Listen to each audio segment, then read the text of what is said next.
1 in 5 people are mentally ill according to the National Institute of Mental Health.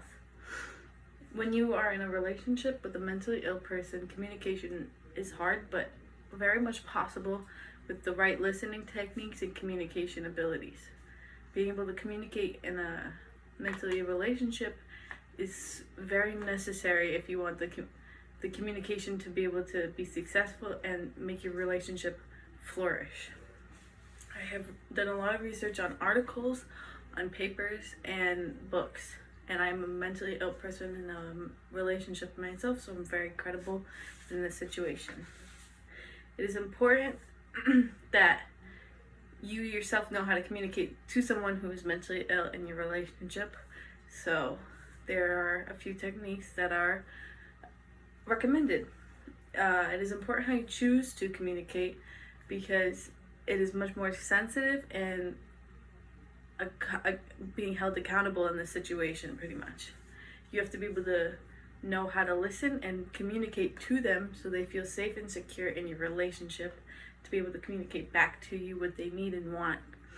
According to the Improving Your Communication with Someone Who Has a Mental Illness, you have to be able to communicate to them by keeping your communication in, pretty much.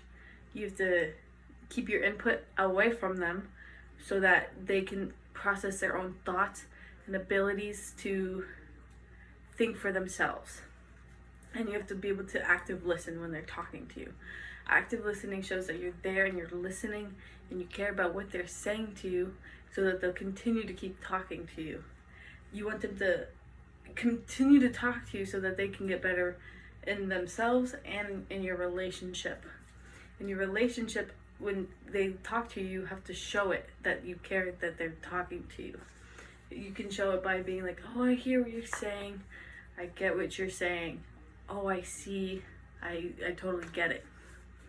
Then you have to communicate to them that, but you can't communicate much more input because they have to process their own thoughts and feelings. Now, as you are communicating to them as a mentally ill person, you have to be respectful of them. It is important how you choose to communicate to them because you can't over bombard them with how you're feeling because they're not used to all your negativity or all your thoughts or how you feel. They're not used to it because it's a different world to them. How you choose to communicate to them is like gently. You'd be like, hey, this is how I am, this is who I am, this is how I think, this is how I feel, this is what I do. That's how you start communicating to them slowly.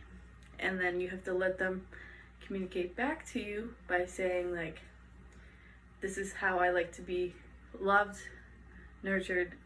Is this okay? Is this how you feel like you can do it to me? You have to be able to listen to them say how they need to be loved as well. You have to be able to respect the other person. They're not used to your mental illness. They're a new person in it. You have to respect that. They might not get it. That's okay. You have to move forward. And then you have to keep your negativity out of it.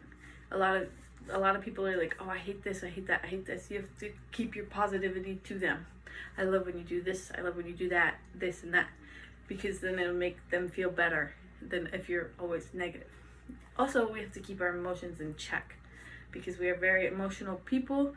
We have to make sure that we're not pushing all of our emotions onto them. We have to regard our emotions and regulate them by ourselves and then slowly tell them how we're feeling because we can't give them all of our emotions at once because then that'll over bombard them. Communication in a relationship with a mentally ill person is very much possible.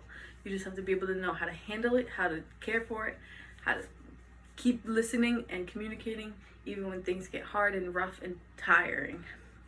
You have to both be able to communicate with each other. Just because one of you is mentally ill does not mean that you get to cheat your way out of communicating. The correct type of communication and listening is possible, and that's why me and my boyfriend in this picture have been able to last so long.